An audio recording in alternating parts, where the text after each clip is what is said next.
Nikusalimu kwa jina la Yesu Kristo, rafiki yangu popote pale ulipo na unaponisikiliza. Kuna vitu kwenye maisha yako ambavyo lazima uelewe linapokuja swala la ndoto, sauti ya Mungu au maono kwa mwanadamu. Na leo nataka nikuelekeze unapokuwa unaota mbwa wanakubwekea inakuwa na maana gani?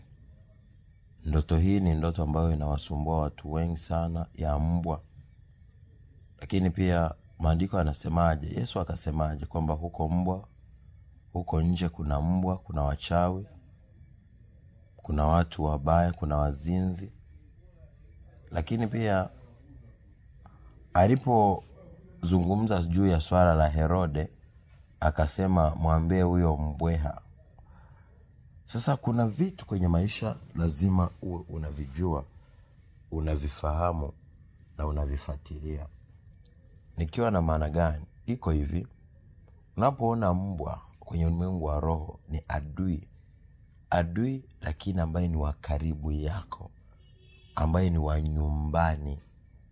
Ni kwa nini wa nyumbani? Ni kwa sababu ni mtu ambaye umemfuga, unamlisha, unamnywesha, unafanya kila kitu, lakini huyo anataka kukumaliza.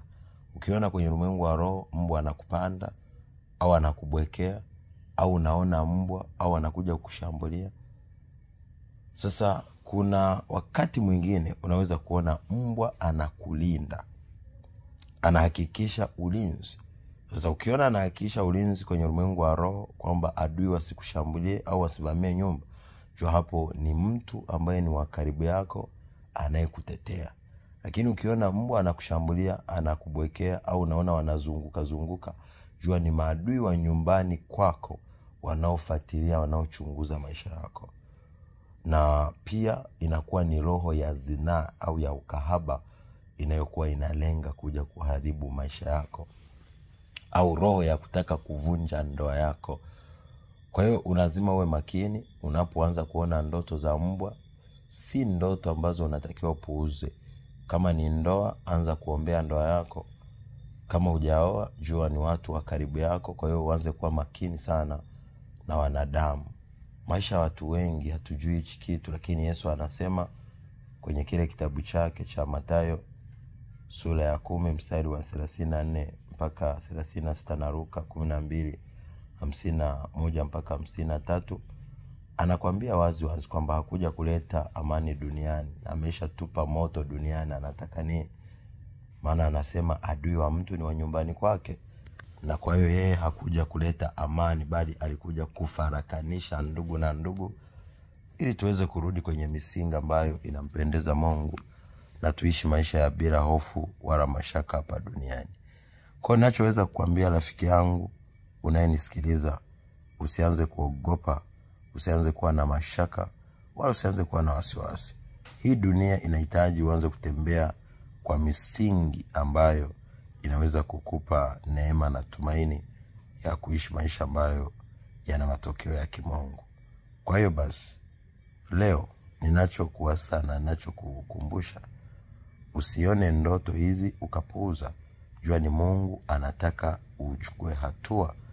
Kama ni kujitenga na roho za zinaa, kama ni kujitenga na mamlaka za giza, kama ni kutengeneza maisha yako wewe yaache kuvutia zinaa na uchafu.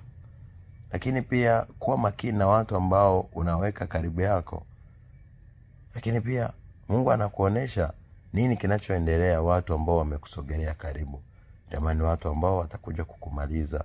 Na asilimia kubwa ukiona mbwa, unaona mbwa kwenye ndoto, asilimia kubwa jua una watu wapo karibu yako, wapo wanafuatia maisha yako na wanataka kukumaliza. Yaani watu wa nyumbani kwako. Yaani una maadui wengi wa ndani kuliko hata wa nje. Una maadui wengi walio karibu yako kuliko walio mbali. Una maadui wengi wanafamilia, kwa sababu mbwa ina maana ni mwanafamilia. Ina maana una maadui wengi wanafamilia kuliko maadui wa nje. Kwa hiyo chukua hatua, uwe makini kwenye kila hatua ya maisha yako, kwa sababu ni watu ambao wanataka kuja kumaliza. Kumbuka, unapokuwa na neema ya Kristo kwenye maisha yako, adui wataanza kukufuatilia ili wakuangamize. Unachohitaji ni hekima, unachohitaji ni macho ya rohoni, unachohitaji ni kuwa active, kujua ndoto. Mungu anakuonesha ndoto gani, anakuonesha maono gani, anakupa ishara gani, anazungumza na wewe nini, ili ujue namna ya kuweza kutembea katika maono, katika ndoto, katika sauti ya Roho Mtakatifu, ili uweze kushinda na zaidi ya kushinda. Nawapenda. God bless you. Be a shining star in Jesus' mighty name. Amen. Shalom.